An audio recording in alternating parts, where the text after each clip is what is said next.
अब मरना शौच के विषय में विशेष विचार करते हैं।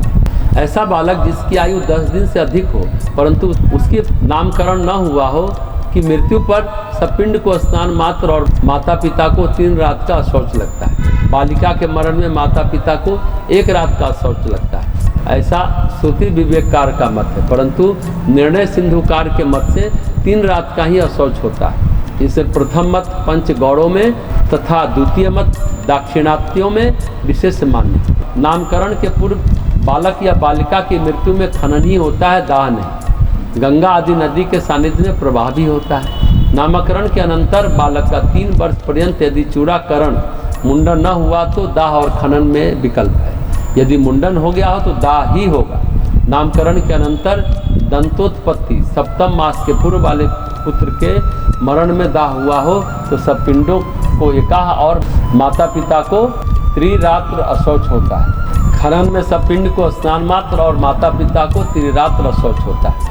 नामकरणांतर दत्तोत्पत्ति 7वें मास के पूर्व कन्या के मरण में दाह या खनन में सपिंड को स्नान मात्र और माता पिता को एकाह अशौच होता है। दक्षिण मत से त्रिरात्र अशौच होता है। बालक के वर्ष त्रयानंतर चूड़ाकरण न होने पर भी दाह नियत है, खनन नहीं। 3 वर्ष के बाद कन्या की मृत्यु में कन्या का दाह नियत है, उसका वागदान हुआ हो अथवा न हुआ।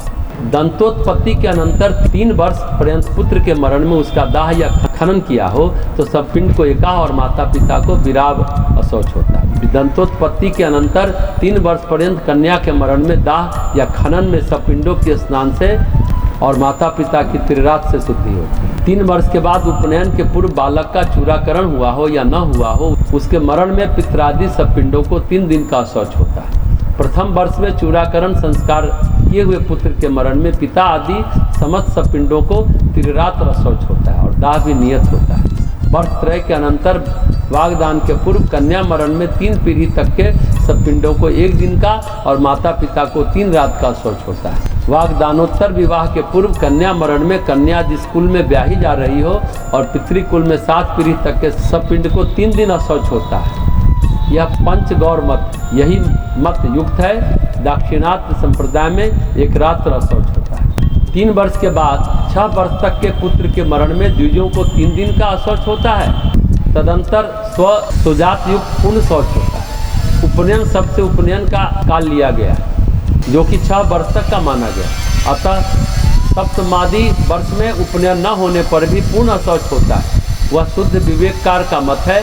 निर्णय सिंधुकार का उपनयन शब्द से उपनयन काल नहीं मानते हैं। अतः जब तक उपनयन न होगा तब तक त्रयः शौच ही द्विजाति को रहेगा। इनके मत में 6 वर्ष का कोई नियम नहीं है। इससे प्रथम मत ही उत्तम प्रतीत होता है। उपनयन के अनंतर समस्त वर्णों का दशा अशौच होता है अथवा ब्राह्मण को 10 दिन, क्षत्रिय को 12 दिन, वैश्य को 15 दिन और शूद्र को 1 मास का शौच होता है। शोधकों की स्थिरात्र और गोत्रजों की स्नान मात्र में शुद्धि होती है। जिसका जनेऊ न हुआ हो ऐसे भाई के मरण में बहन को अशौच नहीं होता। जिनके मरण में 3 दिन आदि के छोटे अशौच प्राप्त होते हैं उनके मरना शौच के बीत जाने पर यदि किसी के मरण का समाचार ज्ञात हो तो सब पिंडों को कुछ भी अशौच नहीं होता।